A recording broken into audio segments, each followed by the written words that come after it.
this weekend at Stephen Thomas Museum of Art in Buckhead, Georgia. So that's happening right now. And she's here. Are we on? Okay. Thank y'all for being here. And when this is over, we'll clap. And then it'll be... Welcome to New South Showcase, bringing deserving audiences together with deserving artists. I'm producer and host Caroline Aiken, and this week, New South Showcase does something a little different.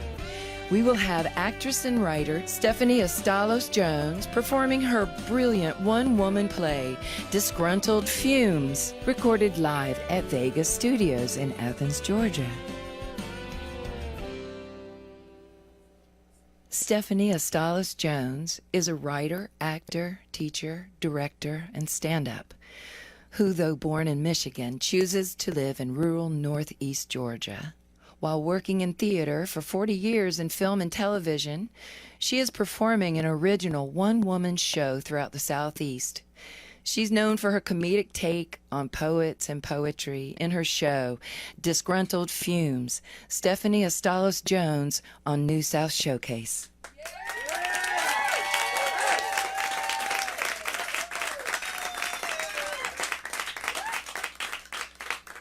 I'm Jan. I'm the person that runs the poetry thing here. This is actually our 29th poetry night, so yay for us.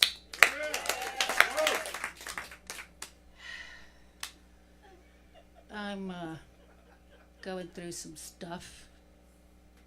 So usually I would be up here and I would introduce everybody, but I'm probably going to be in the back. So please, introduce yourselves and, be respectful, because when it's your turn to read your poem, you're going to want a respectful crowd. So keep that in mind.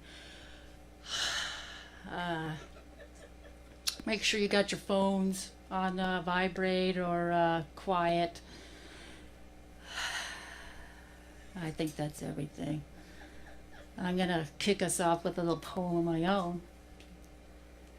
Some say love is blind. Some say love is bliss. Some say it's about a 3-foot serrated knife that sticks you right in the throat and saws its way to your heart and then stabs and stabs downward till you can't believe it won't stop. I agree with them. All right. All right, thanks for coming, and the next poet can just come up. All right, thanks.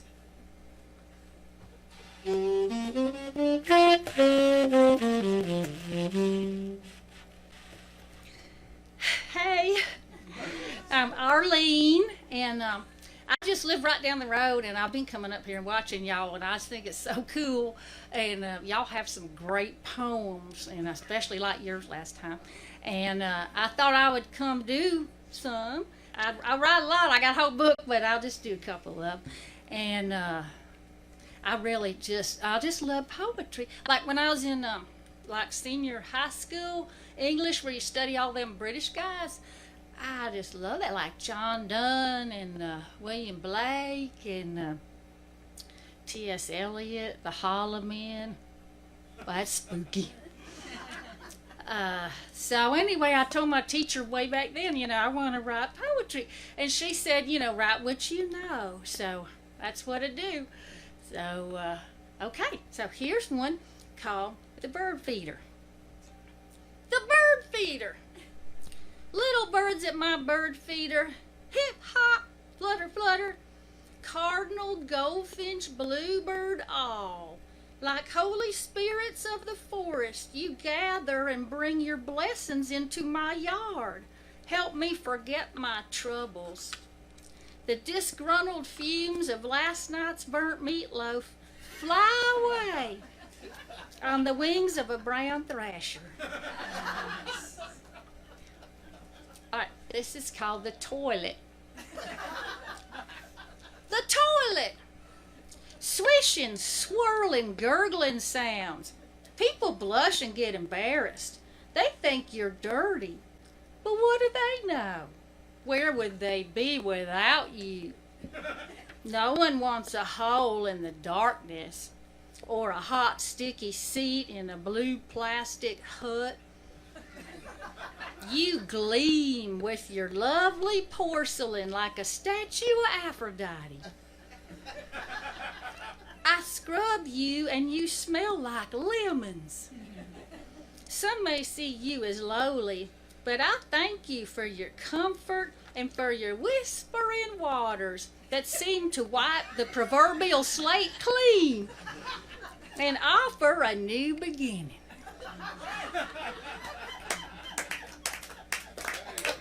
Thank y'all.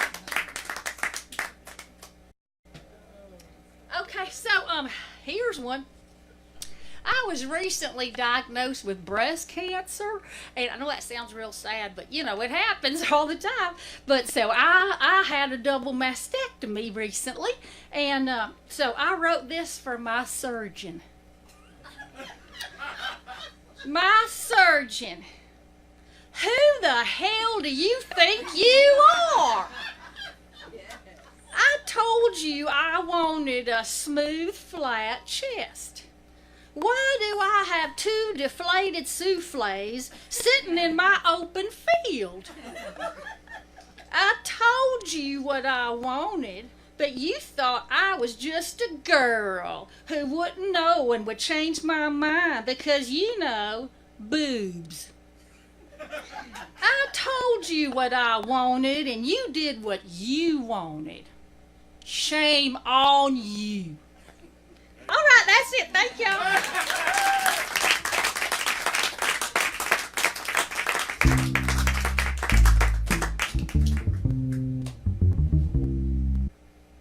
I'm JD. I'm trying to start a feminist lesbian activist group. Oh, if you would like to be part of that, that'd be cool.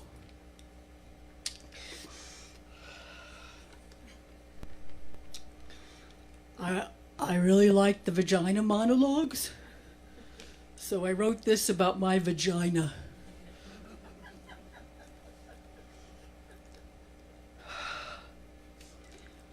My vagina opens like the raging Red Sea. But like Moses with his staff, I can part the ways, make a safe path for those to whom I choose to give safe passage. And just as quickly I can drown, shut down, silence, and obliterate the pursuing Egyptian army. Fie, I cry, you can kill no more. The power of my vagina is endless. It can release the blood-curdling scream of a wild animal deep in its dark jungle lair, sending fear into the hearts of nearby villagers.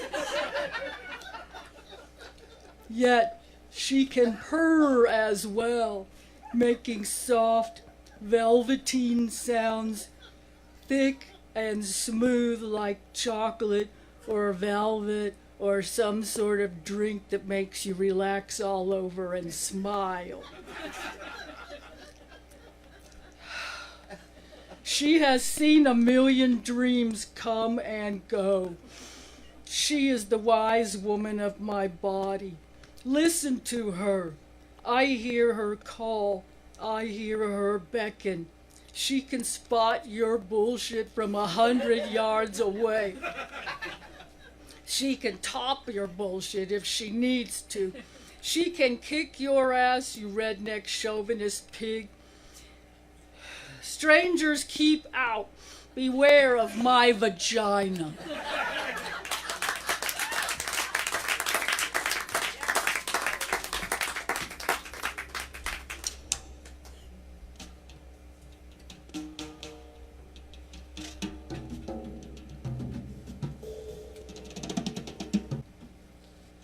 Hey, I'm Charlotte. I wrote this. I call it Stink Eye. an old white broad. I know that I am. What's it to you? I got a young man that I love like a son. He happens to be black, a beautiful dark shade of black. What's it to you? Huh? I already have to worry about some cop shooting him. What are you looking at? You racist redneck giving me the stink eye. Such a look.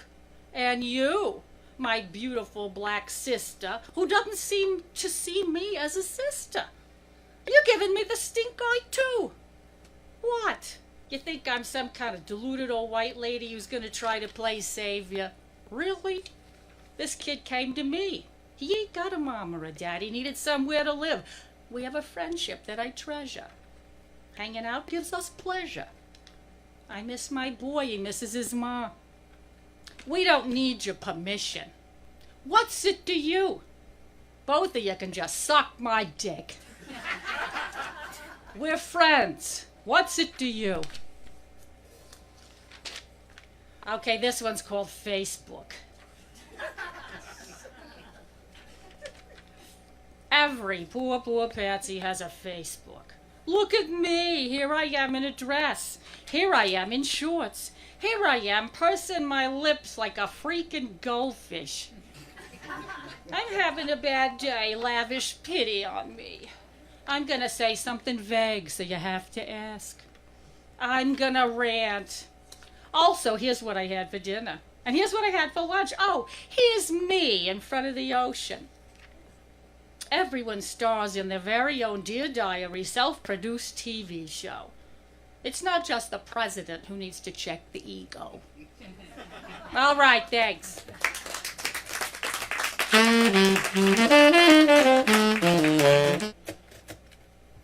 This is a rant, a rape rant. I got a rant because others can't. They're run astray, tucked away, don't want to think about that awful day, trying their best to forget, laying a big squeeze on their pet. Don't want to think about that bayonet that came out of nowhere. That day they learn there's no such thing as safe. Can't see it coming and you won't. No good to say don't. It's bad and it's unfair and it comes out of nowhere. And now it's become a great punchline. Punchline. Punchline. Since when did rape become a punchline? Whitest kids you know at Tosh.0, even the chick on current TV got a little tee-hee.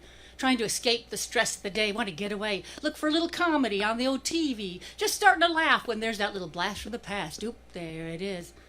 1 minute you're in your living room, the next like a sonic boom, you're back there with that guy on top of you, beating you with his fist, hurting your wrist. You're trying to twist, but it's all over. No help in sight. You're full of fright. So right here and right now, ain't playing no how. Seth MacFarlane, I'm calling you out. You and all the hip, too cool, dare to say anything. All bets are off. Nothing is sacred. Shock comics who joke about rape, incest, pedophilia. This ain't well spoke. It's just me taking a poke for all us gals who cringe when you say rape and grin. Here it is, pal. Fuck you. Fuck you. Fuck you for all the pain you cause. Hey, just wanting applause, not breaking any laws. Maybe not. Know what you got? Lots of folks out here been through the real thing, still dealing with the sting. You ain't got an inkling how bad you hurt us with your stinking humor. So next time you want to make a joke about some guy sticking his dick down somebody's throat, do me a favor and just don't.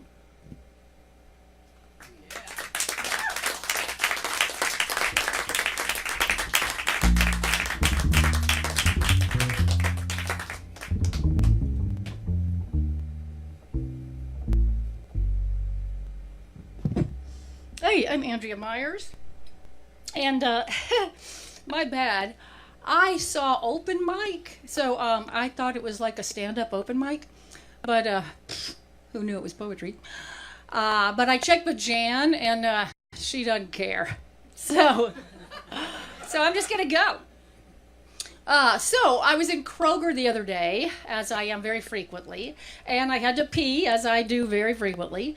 I went in the bathroom, and I go into the stall, and it is like a crime scene in there. I mean, it is just like the whole seat is like covered with pee. And, you know, you're thinking, did a guy just use this toilet? What, am I in the right bathroom? What the heck? You know, but then I have to admit, true confession, right? Full disclosure. As you get older, things start to change in your body, and I'm starting to kind of get it because I have to confess, I have like completely lost the ability to put out a solid stream. You know, I'm now more akin to like a ceiling fire extinguisher sprinkler thing. There's no telling where that's going. But if I hit and miss, I clean it up. I clean it up. I don't leave it on the seat for some poor sister to plop down in later in the day. No, that is bad stall etiquette, ladies. Bad stall etiquette. Yeah, I don't know what my problem is. I'm hitting the vibrator too hard. Vibrator? Vibrator, anybody? Yes. Ooh, what a great thing. Oh my gosh. I mean, yeah, girl's best friend, right? Who needs diamonds? No. I'll take a vibrator any day. No, I mean, the thing, and now some people are going, oh, she's getting dirty.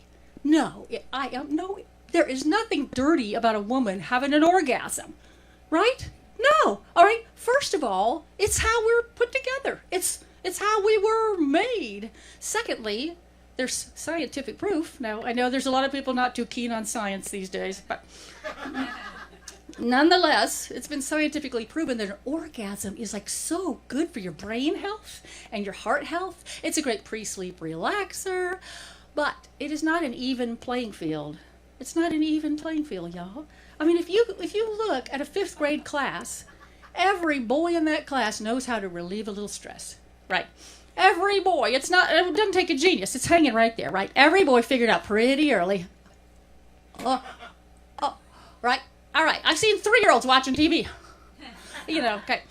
Now, some girls figure it out, but you go back to that 5th grade class, and you've got some poor girl white-knuckling it. I have to get a 95 tomorrow on that English class. They're sweating it out. It is not because it's a little nuanced for the girls. And a lot of them are told, that is dirty. Oh, don't you go down there. That is a dirty place on you. Right? So they grow up to be women. There are a lot of women out there who never even know that they have a little magic fun button right there at their disposal anytime they want. So I say, just give them a vibrator.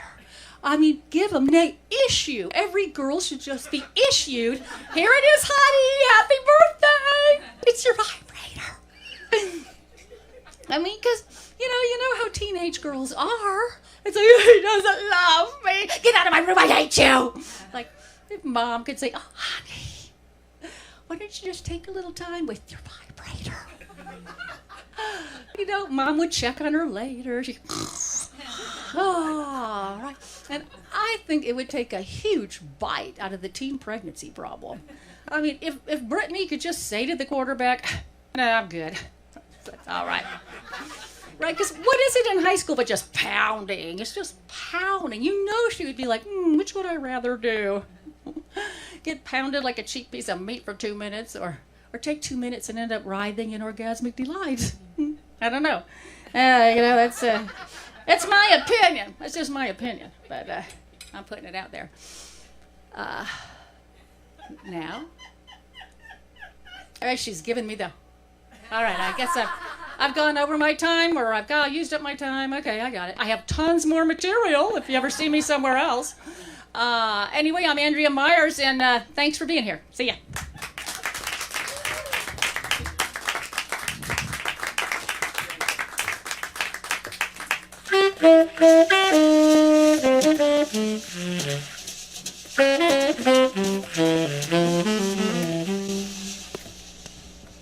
Hey, I'm Elizabeth. This is true. This is a real poem that I wrote about something that happened. And isn't it weird how you can work so hard for something to happen? It puts so much energy into it, and when it does, it breaks your heart. So this is a poem called There He Goes. Infant, tiny, tender, bare as a plucked chicken. Scary to hold at first, but with eyes that look back at me with penetrating knowledge. And when they laugh, the world is good. 3 years old, with a knack for physical comedy that would shame a professional. He slays me with his silliness. Better company cannot be found.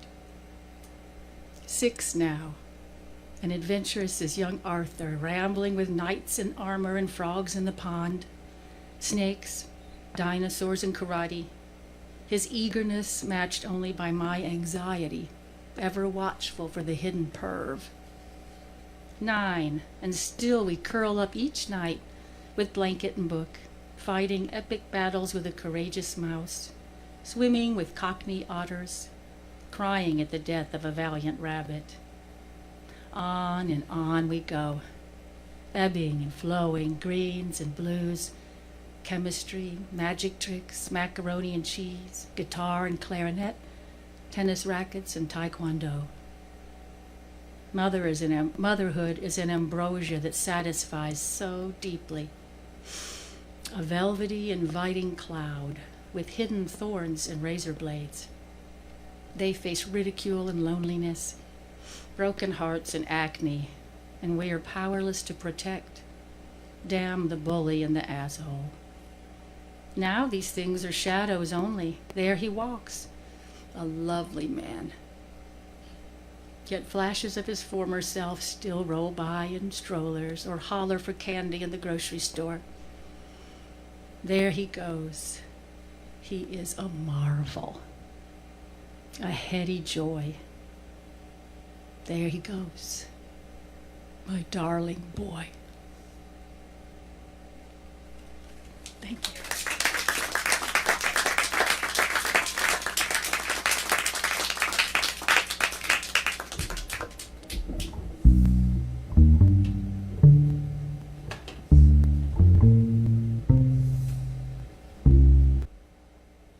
I'm Edward Willington. I'm the head of the theater department at Alliance University. I wrote this for my mother. My mother sipped her Bloody Mary and watched me playing dress-up in her clothes. Each Halloween, she sewed me spectacularly transformative regalia. As years rolled by and no smiling, giddy girls showed up at our doorway, no football trophies collected on my dresser, my mother waited patiently. She waited and watched and sipped her Bloody Mary. I had a secret collection, a secret of rhinestone bracelets that I hoarded as Scrooge did coins. I would play in her wigs, as wigs were in fashion at the time. I was in love with Joe Namath. My mother waited and sipped. One day, my mother presented me with an envelope and an inviting smile. Tickets to see 7 Brides for 7 Brothers. Watching those beautiful bodies moving and singing and dancing, the lights, the thrill of it all. It was all I needed to just push me right out in the open. Afterward, my mother took me to a tiki restaurant, and I got a drink that came in a coconut with a little umbrella. And she, of course, had her customary Bloody Mary. We ate and laughed and watched the fish swim by in giant tanks. She had been waiting for me to know myself. Well, I had always known myself, but she had been waiting.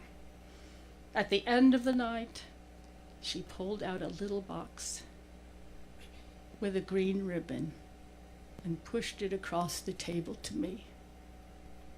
It was a sapphire blue rhinestone bracelet consisting of large pear-shaped sapphires with clear rhinestone connectors and a fold-over clasp. I thought she'd been drinking from depression or fear, but she just loved her Bloody Marys. And me. She loved me.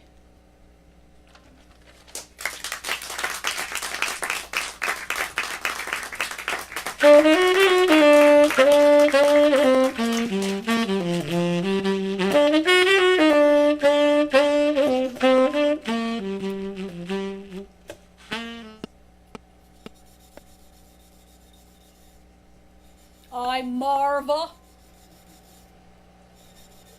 poet, performance artist, handyman.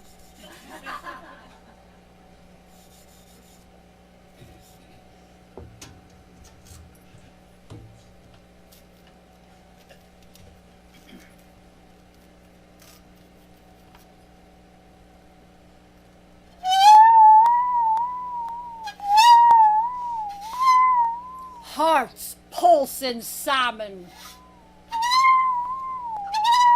as they surge upstream. A new green leaf unfurls.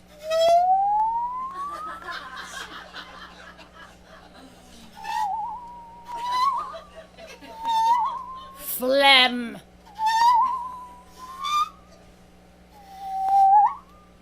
flies from an aging mouth.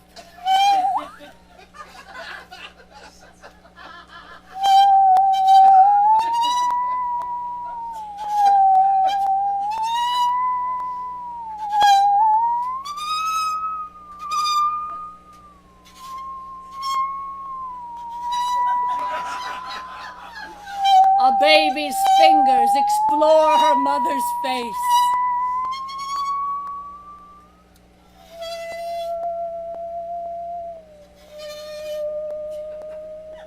Rennet hardens into cheese.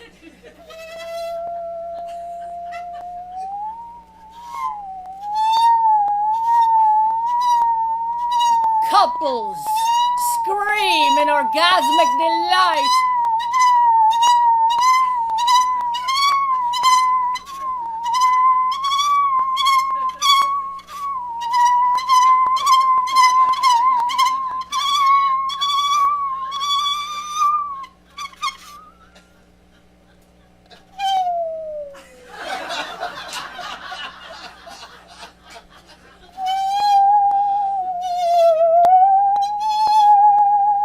Golden light.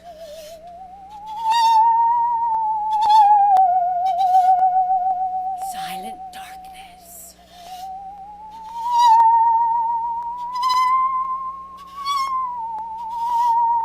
Life.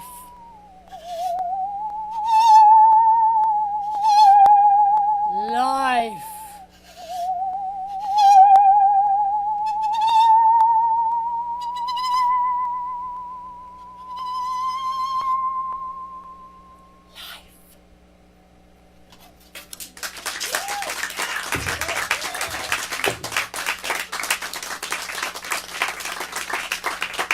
I dedicate that performance to my friend Terry Bowling.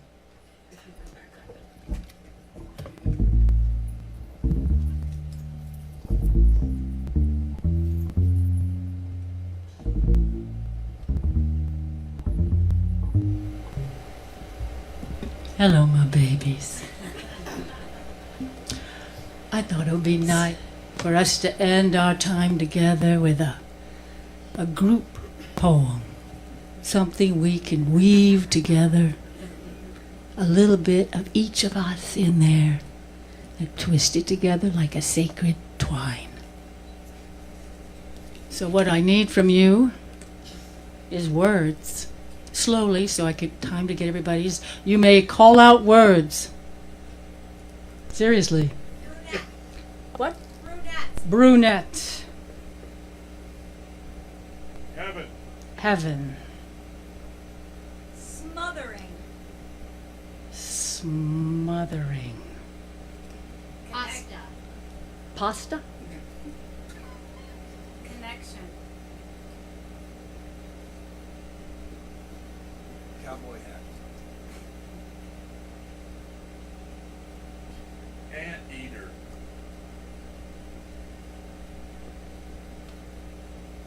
Cat. Lots more room. Silver. Shimmering.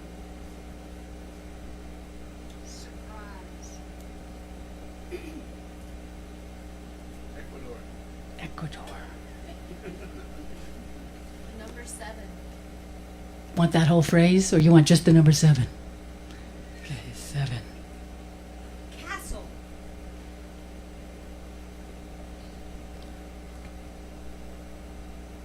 Pincushion.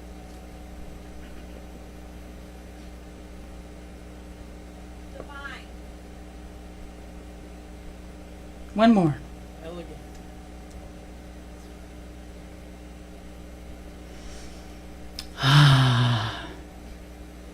I will never forget that incredible surprise trip I was given to Ecuador. I remember seeing 7 shimmering castles. It was as though they were made of silver, but I think maybe it was just the glasses I had on. So many beautiful people in Ecuador. Oh my God, and the pasta. Oh, they were smothering it in this incredible sauce. And I was served by the most exotically beautiful brunette. I was in heaven. I thought, isn't life funny? From a distance we can see the connection that we all have. From the little pincushion that used to be my mother's to the cowboy hat I had on right then. They were all connected. An elegant, beautiful, divine purpose somehow. Just beautiful, as I felt so inspired and so uplifted. The food was amazing. I said, what kind of meat is this? They said, it's anteater and cat. It was still a fun trip. Thank you. I'm Stephanie Astalos Jones. Thank you.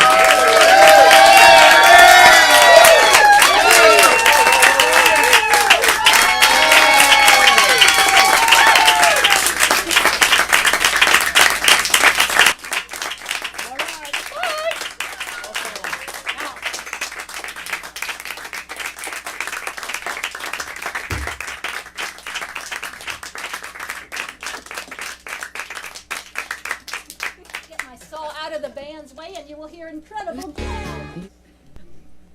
Okay, good.